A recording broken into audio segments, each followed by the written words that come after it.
Okay, hey.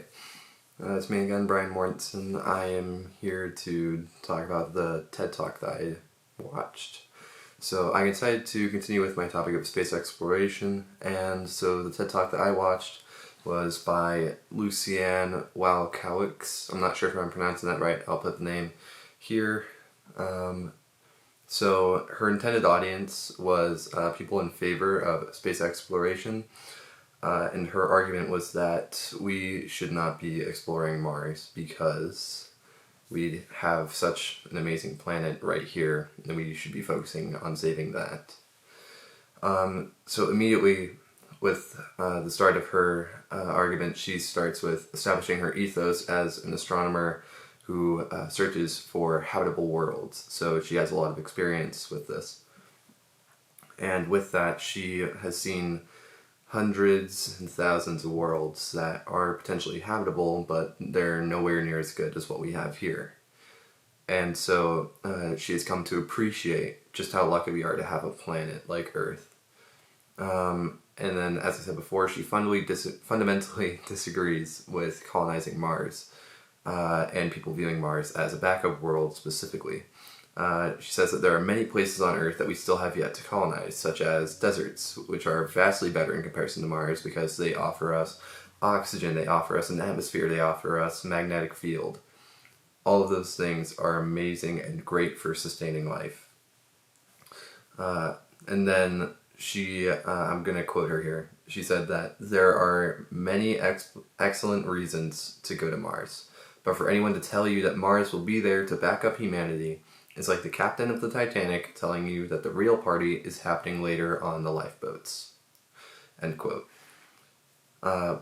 So what she ultimately ended up arguing in the end was that space exploration and planetary preservation are two sides of the same coin. They benefit one another. We can learn how to survive in hostile environments on Earth, so that way we can be better prepared to survive on hostile planets in the future.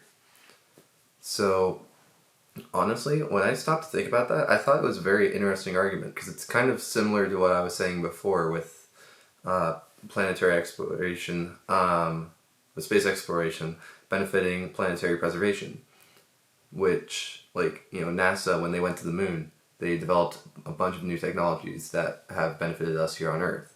And so I argued that we could do the same thing. We would find new technologies that could benefit us here. And we'd make new research, new scientific jumps, and it would be great for mankind. So I think it's very interesting that she views it very similarly. She just has a different view on when we should get started with space exploration and colonization.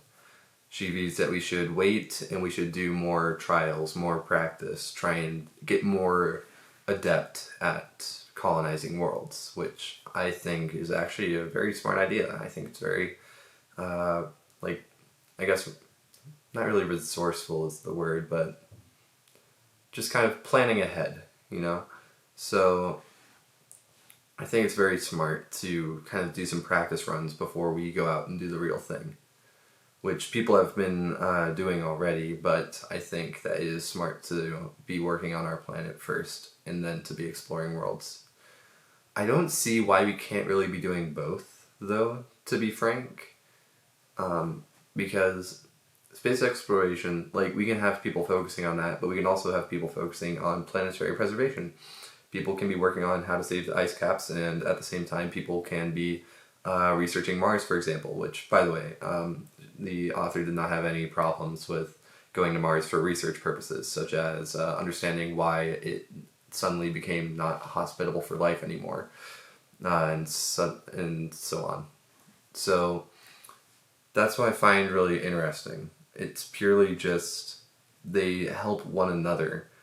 I'm still not sure which side I really fall on, because this argument makes a lot of sense to me, but at the same time, I don't know, I feel like we could be doing both at the same time.